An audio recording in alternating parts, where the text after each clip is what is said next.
सुरू होईल याची कृपया नोंद घ्या।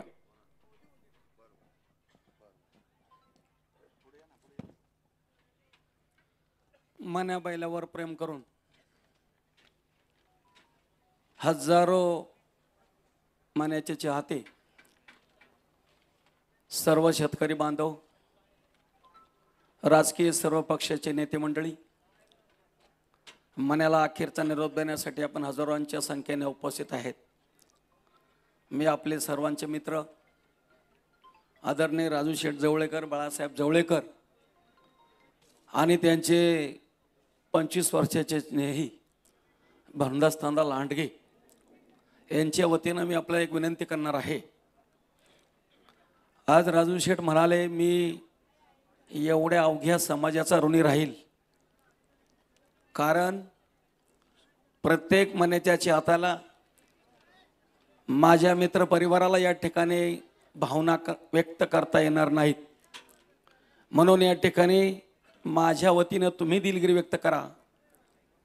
प्रत्येकालाच आपल्या भावना व्यक्त करायच्या आहेत, ते खरं आहे, परंतु या ठिकाणी 5-6 पानांचं पाठपुट लेखन या ठिकाणी झालेलं आहे, म्हणून आम्ही दिलगिरी व्यक्त करतो। कोणाला बोलायला द्यायचं, कोणाला द्यायचं नाही, हा प्रसंग आमच्या पुढे फार अवघड आहे, पण तालुक्याला म्हणून एक संधी आम्ही देऊ शकतो, आम्हाला समजून घ्या। कारण राजकीय नेते मंडळी सुद्धा भरपूर आहेत आणि म्हणून ज्यांना कोणाला संधी मिळणार नाही, ज्यांना मिळेल त्यांनी समजावं का मी सगळ्यांचा प्रतिनिधी म्हणून बोलतोय, मन्याचा चाहता म्हणून बोलतोय, हे सगळ्या उपस्थितांनी समजून घ्यावं। महाराजांच्या प्रवचनाने या कार्यक्रमाला सुरुवात झाली, प्रवचन थांबलेलं आहे। थोरवे मंडळींना पाहुण्यांनी या ठिकाणी त्याचं प्रास्ताविक थोड्या रूपात केलंय, मी अधिक थोड्या रूपात त्याचं प्रास्ताविक करतो। ठराविकच मान्यवरांना या ठिकाणी श्रद्धांजली समर्पित करण्याची संधी मिळेल आणि समर्पित झाल्याच्या नंतर सगळ्या उपस्थितांच्या वतीनं सर्वात शेवटी खासदार शिवाजीराव आढळराव बोलतील, त्यानंतर राजू शेठ जवळेकर स्वतः आलेल्या सर्व मान्यवरांपाशी ऋण व्यक्त करतील आणि तमाम गाड्या मालकांना माझी विनंती आहे, सगळ्या श्रोतेजनांना विनंती आहे, राजू शेठ जवळेकर यांनी या मन्याला परिपूर्ण आयुष्य मिळालं, आनंदानं वाजत गाजत मन्या भांडार उधळत या जगातून देवाघरी गेलेला आहे, म्हणून त्याच्या दसऱ्याच्या निमित्तानं 10 ते 12 हजार लोकांचं अन्नदान या ठिकाणी त्यांनी ठेवलेलं आहे, म्हणून त्या कुटुंबाची, त्या परिवाराची विनंती आहे, अन्नदान सेवन केल्याशिवाय कुणी जाऊ नये। जे जे गाडा मालक, जे जे शौकीन शेतकरी बांधव, मन्याचे चाहते, या नंदीचा अन्नप्रसाद सेवन करावा, हीच खरी श्रद्धांजली सर्वांच्या वतीने ठरेल।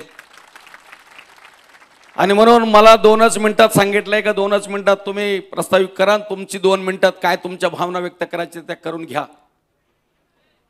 मी तमाम गाड्या मालकांच्या वतीनं माझ्या भावना व्यक्त करत असताना मन्याला मी खूप जवळून बघितले, जवळेकर परिवाराला जवळून बघितले। कालचाच एक प्रसंग सांगतो, आपल्या महाराष्ट्रातून पुणे जिल्ह्यातून बऱ्याच ठिकाणी मन्याच्या दुःखद घटनेचं स्टेटस पडलं होतं। मला पंजाबवरून बलवंदर सिंगचा फोन आला, अरे जयसिंग जी ये मन्या क्या है, बैल का डेथ हो गया क्या, ये क्या पूरा स्टेटस उसका भर गया, महाराष्ट्र के लोग ने क्यों फैला दिया इतना। मैं मनालो बलवंदर जी, आप शरद पवार को जानते हो? जानते हो। आप बाल ठाकरे जी को जानते हो? बिल्कुल जानते हो। देवेंद्र फडणवीस को जानते हो? सबको जानते हो। और बोलो, अरे जितनी महाराष्ट्र में उतनी जितनी नेते लोग की क्रेज है ना, ये बैलगाड़ा शरद में महाराष्ट्र में उतनी मन्या की क्रेज है। जब ये स्टेटस पे इतना फैला रहा है, मन्या हा राज्याच्या बाहेर पोहोचलेला बैल होता, म्हणून मी अंत्यविधीच्या वेळेस सुद्धा सांगितलं का ज्या वेळेला घाटात निर्णय कडक असतो त्यावेळेला आमच्या सारख्याला वाटते बारी पडती का काय, 2 मिल आत जाती का काय, काठावर पास होतो का काय, का गोळी कानापासून जाती का काय, पण ज्या वेळेला बारी मण्याची झुपायला यायची त्यावेळेला दाब हा निशाणावल्यावर आणि घड्याळावर राहायचा. अरे हा मन्या किती आत टाकतो या दहशती खाली ते दोघ जण राहायचे आणि सेकंद आत टाकल्यावर टाळ्यांचा खडकाट व्हायचा. ही त्या मन्याची ओळख आहे.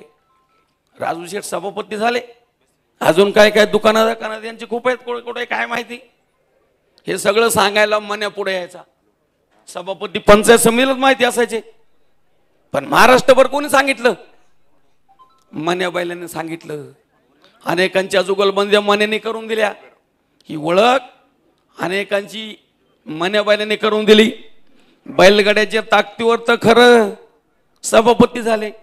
इथं बसलेले आढळराव पटेल 3 वेळा खासदार झाले. काय दादा झाले का नाही तुम्ही खरं सांगा, मान्य करावं लागल. आणि ठवा गाड्यावाल्यांच्या डोक्यावर ज्याला आठवायचं त्यांनी ठवा. जो आठवेल तो गुलालास पात्र होईल.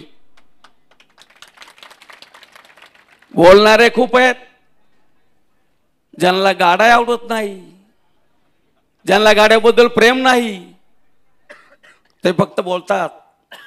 ज्यांना मनातून तळमळे ते शेवटच्या माणसं, पण अजून लोक येत आहेत. एवढं मुख्या जनावर प्रेम करणार एवढा समाज एखादा साधू संत महंत किंवा एखादा राजकीय नेता देवासन झाला असता एवढी लोक आले नसते. बरं, एवढं प्रेम ह्या तमाम जनतेनं मनावर केलेलं आहे. आणि म्हणून या ठिकाणी माझा वेळ थोडा आहे, भावना जास्त आहेत. प्रत्येक गावागावात गाडे मालकांनी मन्याचा बॅनर लावलाय. काय तर माझ्या मन्यावरचं प्रेम, लहान लहान मुलांचं महाराजांनी प्रवचन इतकं पोट तिटकीनं सांगितलं. आणि महाराजांची चॉईस साठी होती, पाय देऊन पिंडी आवळणारा, पिंडीला आळा घालणारा जो महाराज तो हे महाराज. तर त्यांचं प्रवचन होतं, त्यांनी गुडघ्यावर कडब्याची पिंडी बोडलेली आहे, तो त्यांचा प्रसंग सांगितला. म्हणून माझी पुन्हा एकदा तळमळीची कळकळीची विनंती, सर्वात शेवटी राजू शेठ ऋण व्यक्त करतील आणि त्यानंतर तमाम उपस्थित सगळ्या मन्याच्या चाहत्यांना, सगळ्या शेतकरी बांधवांना नेते मंडळी विनंती आहे, या महादेवाच्या नंदीचा अन्न प्रसाद केलाय, प्रत्येकाने 2-2 घास घ्या, हीच खरी श्रद्धांजली होईल. एवढंच या ठिकाणी सांगून थांबतो. धन्यवाद. धन्यवाद जयसिंग शेठ. हॅलो. हे पहा, आता 9:15 वाजलेले आहेत, आपल्याला वेळ आहे, कृपया थोडासा वेळ द्या आणि सहकार्य करायची सर्वांना विनंती आहे. कारण बोलणाऱ्यांच्या भावना भरपूर आहेत आणि त्यामुळं थोडं सहकार्य करायची सर्वांना विनंती आहे. या ठिकाणी एक ताई मुंबईवरून मरीन ड्राईव्ह वरून त्यांच्या भावना व्यक्त करण्यासाठी या ठिकाणी आलेले आहेत, मालतीताई शिंदे. कृपया आपण सर्वांना विनंती आहे शांततेने ऐका. रमेश दादा थोरात.